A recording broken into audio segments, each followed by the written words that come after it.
আমার মা কোমরে ব্যথা কদিন ধরে খুব ভুগছি। তোমরা তো জানোই, তোমাদেরকে বলেছিলাম মায়ের কোমরে ব্যথা হচ্ছে, তাই আজ ডাক্তার দেখাতে নিয়ে এসেছি।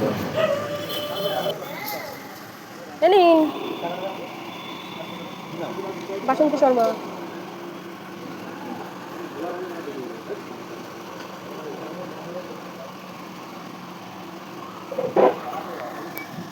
আমার আগে নাম ছিল আর এসে দাঁড় করিয়ে রেখেছেন।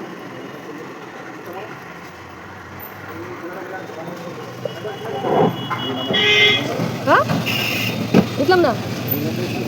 এই তো নামটা নিজেই তো লিখতে, তাহলে বসিয়ে রেখেছেন কখন থেকে? আসো,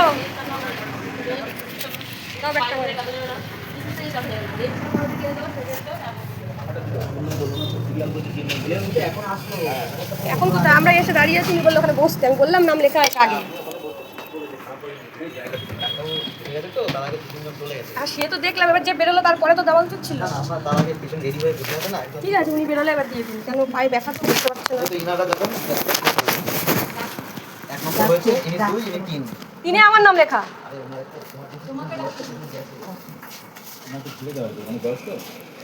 খোলো তো। আমারও তো হাড়ে ব্যথা, মানে মায়েরও হাড়ের ব্যথা।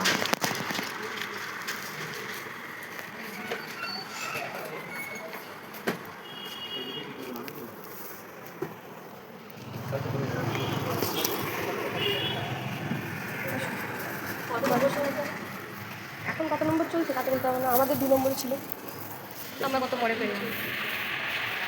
ঝড় বৃষ্টি উঠবে মনে হচ্ছে, তাড়াতাড়ি আসো। এনো আসো।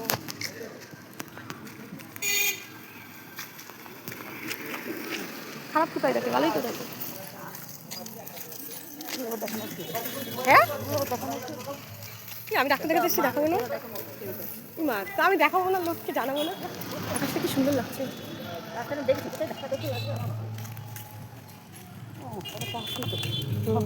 এখানে ডাক্তার সবসময় দেখাতে আসতে পারো না? হ্যাঁ, এই তো চলে আসলা, কি সুন্দর। প্রত্যেক রবিবার একটা ডাক্তার ধরে থাকো, কত লোক দেখাচ্ছে তাহলে? আবার ফোন করে করে দেখাচ্ছে, আবার ওষুধের ডিসকাউন্টও দিচ্ছে। এই যে এটা অ্যামলো কাইন্ড এইচ, তাহলে ওষুধগুলো নিয়ে যায় না যে আমি এগুলো খাই। এটাও তো ক্যালসিয়ামের, কে দিয়েছে? হসপিটাল থেকে। Calcium carbonate with. ওগুলো এখনের মধ্যে রাখো, পরে বেঁচে বার করবা। এটা তো হাসপাতালে রাখে, এটা তো আচ্ছা এই ব্যথার ওষুধ, এটা এক নাকি একটা? এটা আমার দাঁতে ব্যথা হবে যখন, তখন লাগবে, রাখো এখানে রাখো। এটা এসপি এর মধ্যে রাখো সব। আমার যখন দাঁতে ব্যথা হবে এর মধ্যে রাখো প্লাস্টিকে, আর নাহলে আরেকটা কোটো বানাই ওটা। এই প্লাস্টিকটা বাঁধো, আমার দাঁতে ব্যথা হলে লাগবে।